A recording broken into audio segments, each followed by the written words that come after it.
D.C. police have recently had to deal with some crowd control situations involving violent teenagers. Now a controversial noise device just may do some work for them.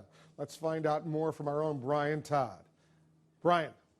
Wolf, this Gallery Place section of Washington is very popular with young people because of all the trendy bars and restaurants around here. But recently, property managers have complained about loitering.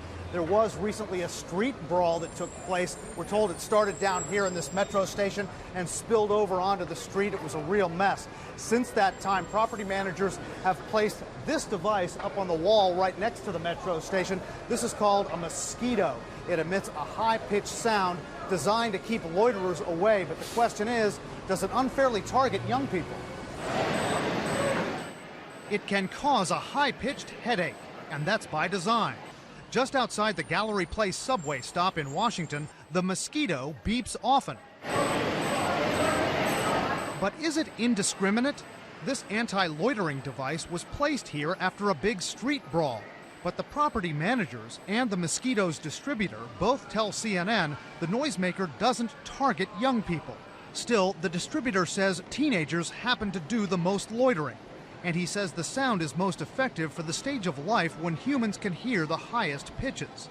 The Mosquito, when activated, emits a sound at 17.5 kilohertz, which is at the high end of the youth hearing range, 13 to 25-year-old hearing range.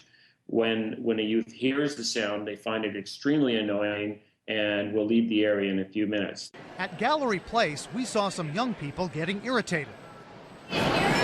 Probably wouldn't shop at any of these shops if I heard it again. Why? It's too annoying. It gave me a headache. There are settings on the Mosquito that can be heard by older age groups.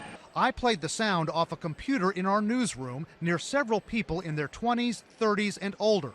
I didn't tip them off beforehand. On settings for people 25, 30, 35, and younger, no one reacted. Then, we're going to play a setting now for people 50 years old and under.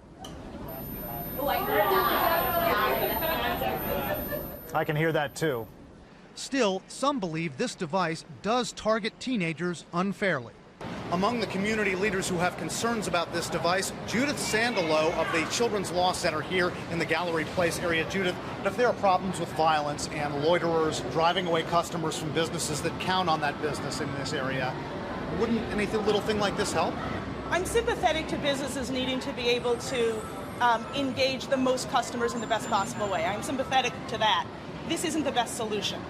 We need to have better programs for youth. We need to engage them in activities. Believe it or not, young people have been able to use this device to their advantage. We're told by the distributor that high-pitched sound that it emits has made its way onto the internet. He says that young people have been able to download that noise onto their cell phones to use as ringtones so that when their cell phones ring, they can hear it, but their parents and their teachers cannot.